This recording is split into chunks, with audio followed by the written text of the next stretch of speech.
Let's go. It's your man Mike Bowens coming to you once again live and direct. Listen, I got a bomb message for you. This message is entitled The 3 Easiest Ways to Be Poor. Are you ready? The 3 easiest ways to be poor.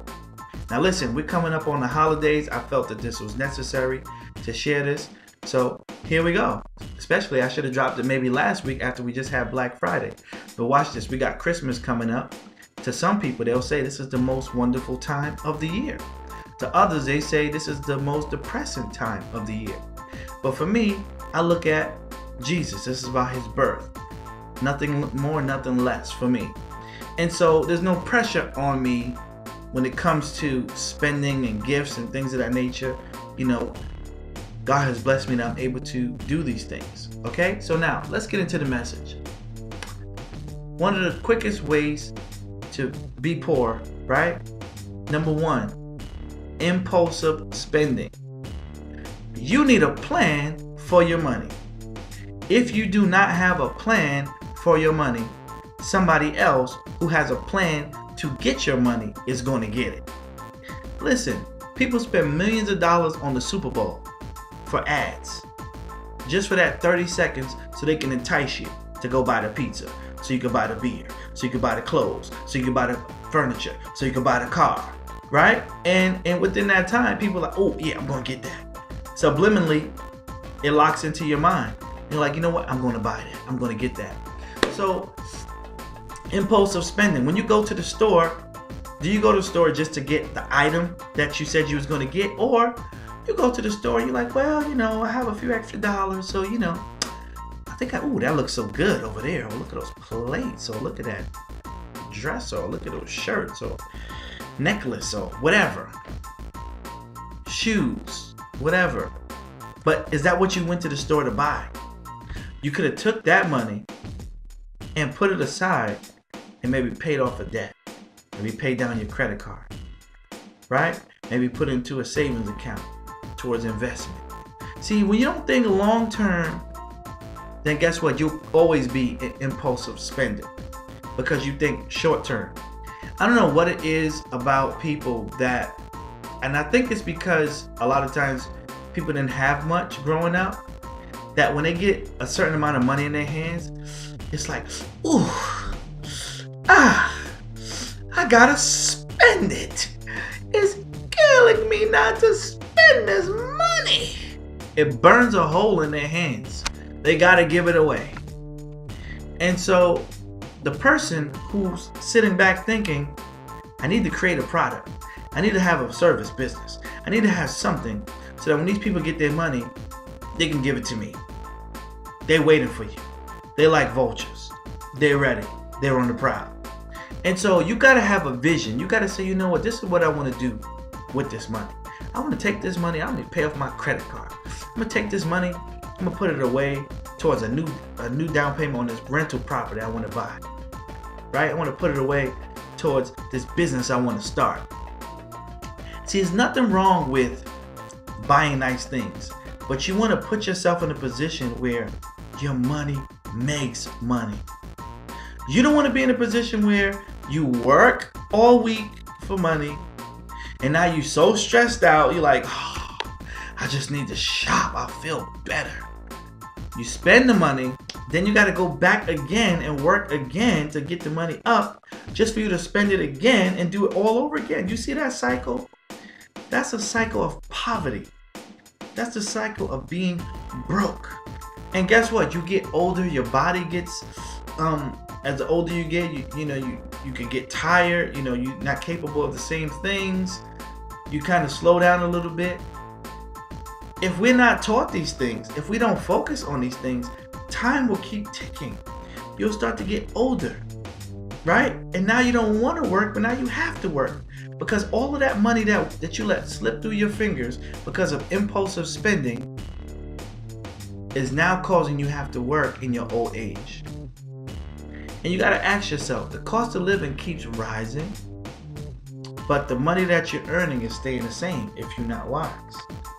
So now you got to work twice as hard to maintain a lifestyle that you created for yourself. And all these things that you have, What value do they have? Could you take those items that you're buying off of impulsive shopping that you did not plan for? Can you take them and resell them at the same price or higher? Most of the times, that'll be a no. That'll be no. You cannot. You're gonna have to sell it for less at a yard sale or something like that. Something you don't even care about, and you maybe get 10% of what you paid for it because people out to get a bargain and a deal. So, gotta get rid of that impulsive spending. That right there is something that puts people in the poorhouse because they don't plan. They don't put no money aside in case of emergency. They just live by the gun. Live by the gun, die by the gun. Get this check, okay? We get paid again 2 weeks. All right, I'm gonna get it. I'm gonna get this flat screen now, and I'll be happy. I don't care. I work hard.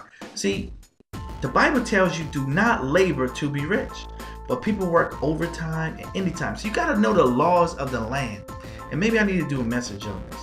But in America, I don't know what it is about any other country, but in America, when you work overtime as an employee, you get taxed more. As an entrepreneur, a business owner, there are loopholes for those taxes. And you're not working per se. Other people are working for you and you're directing them.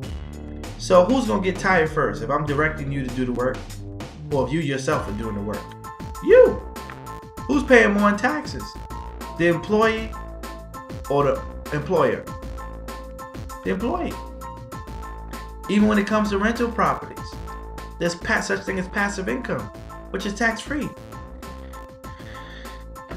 Now, if you don't understand these laws, then you will constantly operate as a person who's going to stay in a cycle of poverty because you are constantly practicing impulsive spending. Okay, let me move along. Number 2, trying to impress others. Listen, do you think people really care about the car that you drive?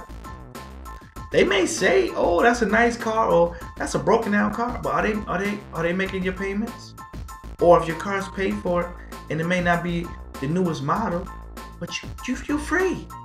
It don't give you no problems. So one of the quickest ways to put yourself in a poorhouse is to try and impress other people. You know you don't have the money for those red bottoms, but you get those red bottoms so them people can look at you and say, "Yeah, she doing it." You got that Louis V and that Gucci? Yeah, ma, I see you. But you got $5 in your checking account. That is not doing it. That is not a good steward. God called us to be a good steward over our finances. I would rather if I was in that situation, I'd rather go to Walmart or Target, call it Target, and get some jeans for $9.99 than go get some Louis Vuittons for $500. And I'll take that $490 and put it to an account towards my real estate investment. And I will continue to do that until I can purchase a rental property and renovate it and collect my rent on the 1st of every month. And from the 1st of every month, then I go buy me what I need to buy because I'm not the one working to earn it. So trying to impress other people is going to put you in the poorhouse. Trying to impress people, right, is going to leave you feeling empty. Because no matter what you do, they're not going to be impressed. Sometimes when you're doing too good, they're going to hate on you because you're doing too good. And sometimes if it looks like you're not doing good enough, they're going to hate on you because you're not living up to their standards. So it's a lose-lose situation. Be happy with yourself. Run your own race. Stay in your own lane. Right? And you'll be happy with the things and the pace that God has set you on. Last one. And I could go so much more, but these 3 I feel is very important. Spending beyond your means. This is different from impulse spending. Impulse spending is you don't have a plan. You just take your money and you in the store, you say, okay, I'm going to go there and get some perfume. But you come out with perfume, hair accessories, a blanket, a bunch of other stuff, right? Now, spending beyond your means is you don't know how to budget properly. You don't know how to budget properly, so you constantly are in the red every month because you keep spending beyond your means. You got cable, internet, cell phone, internet on your cell phone. Your car payment's too high, or you eat out for lunch every day instead of maybe making your lunch at home and bringing it with you. So now you're always in the red. Aren't you tired of being in the red? Don't you want to be in the green? Don't you want to have a positive at the end of the week, end of the day, end of the month, so that you don't have more months than money? So that you are diligent and that you are a person who is a good steward over what God has entrusted you with? Because God expects for us to increase. He expects for us to go from one level to the next and to the next. But how does that happen? Wisdom, discipline, planning, good stewardship. So you can't say you want to be at this level, but you can't master the level that you're on.